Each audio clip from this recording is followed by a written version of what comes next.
So tell me your name. Donnie Anderson. And Donnie, what what's your impact or what's your role in the whole cannabis industry over on the West Coast in California? Well, me and my partner, Bertha Grant, is the one who wrote Proposition M along with some of our partners and helped fund it as well.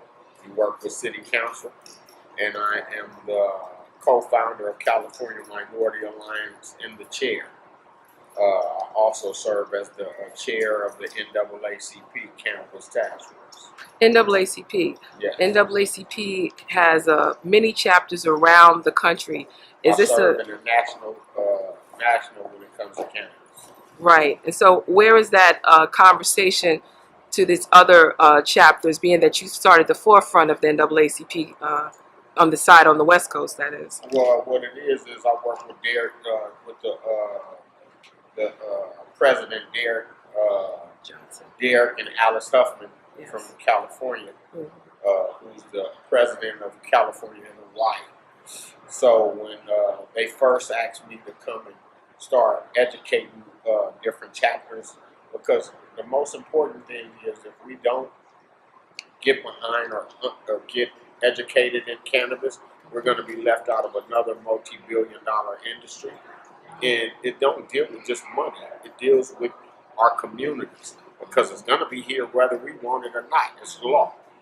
So if it's the law, we better make sure that African Americans and Latinos own a piece of this because we've been the one who suffered the most from the failed war on drugs. So there's this whole discussion around legalization versus decriminalization. What's your thoughts on I that? don't believe in decriminalization. Why is I that? believe in legalization because if you legalize it, it decriminalizes. If you just decriminalize it, you're still leaving some things on the books to be able to target certain groups of people.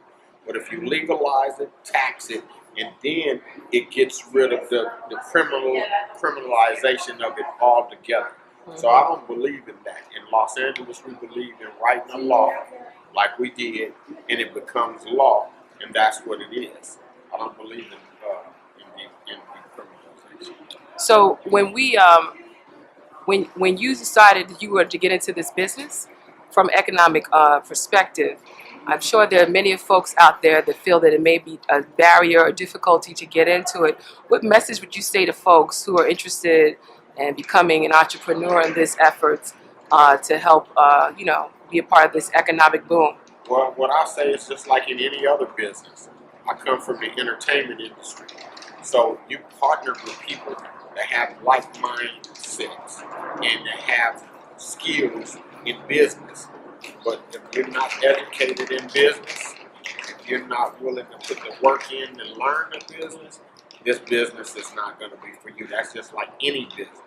In any business field, you must know about what you're going to get into. You must do the work to learn it, to educate yourself and prepare for financing, to know how to either do a business plan or have someone write you a business plan. But in that, you have to know what numbers are for this business. What is it going to cost to set up a 1,000 square foot of cultivation? What is it going to cost for the lighting, for the nutrients, for the food? What is it going to cost for me to open a dispensary? Those costs are hard costs. And if you're not business minded, it's just another industry that you're not going to be able to get into. So the most important thing is either take a class, take some form of education. There's a lot of stuff on YouTube that can educate you. But you got to remember, I don't care what form of business it is, if you're not business savvy, you're either going to go to school, you're going to go work for someone that is business savvy, and you're going to learn that way.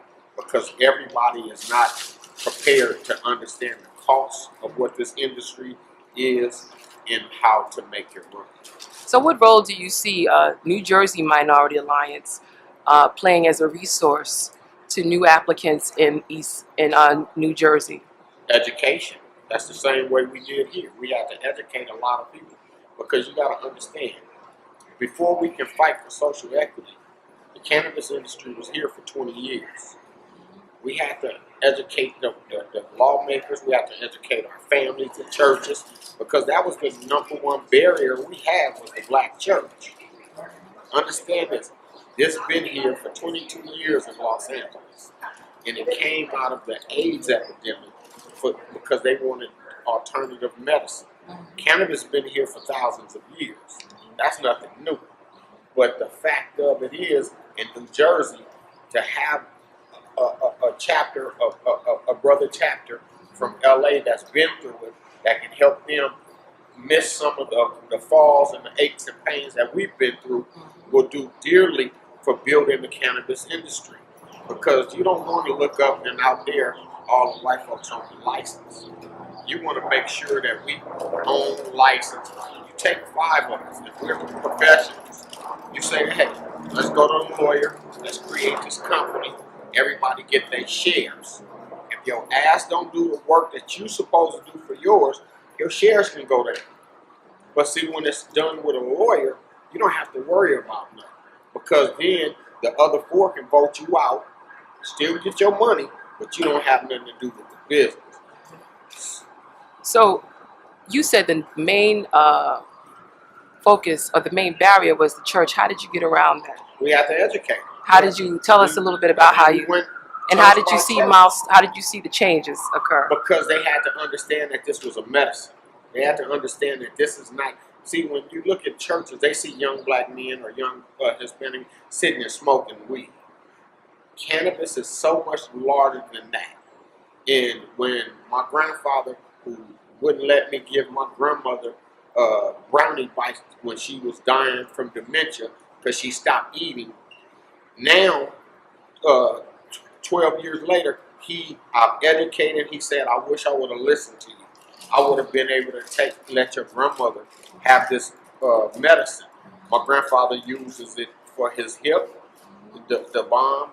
He loves it. He voted yes for it. Never touched this plant ever in his life. And he'll be 90 in June. So for my grandfather to understand, and my aunt, he see his daughter, my mother, older sister, dealing with cancer, and she see me giving her medicines that's healed her lesion under her arm, gone away. All of that. And the doctors is blown away like, whoa, how did that happen? This was my nephew give me. And to get them to trust in the medicine, we deal with cancer patients every day. And when you deal with cancer patients and they come to you because they don't believe in what the doctors give them. Now, I understand about the poison when it kills everything in your blood cell. But cannabis builds everything back up in your body. It gives you something to start eating. It lets you have the nutrients that God gave us. He said in his word, Genesis 1:29, I'll give you everything that is good for you that comes from a seed. A herb comes from a seed. Man destroys everything that is good for us. And they put a price on it because they add chemicals to it. The only way to get rid of chemicals out of our body is getting rid of anything that causes inflammation. And hemp oil helps get rid of inflammation. But it's what we eat that causes a lot of the ailments that we have also. So, Donnie Anderson, thank you so much. well, I wish you success.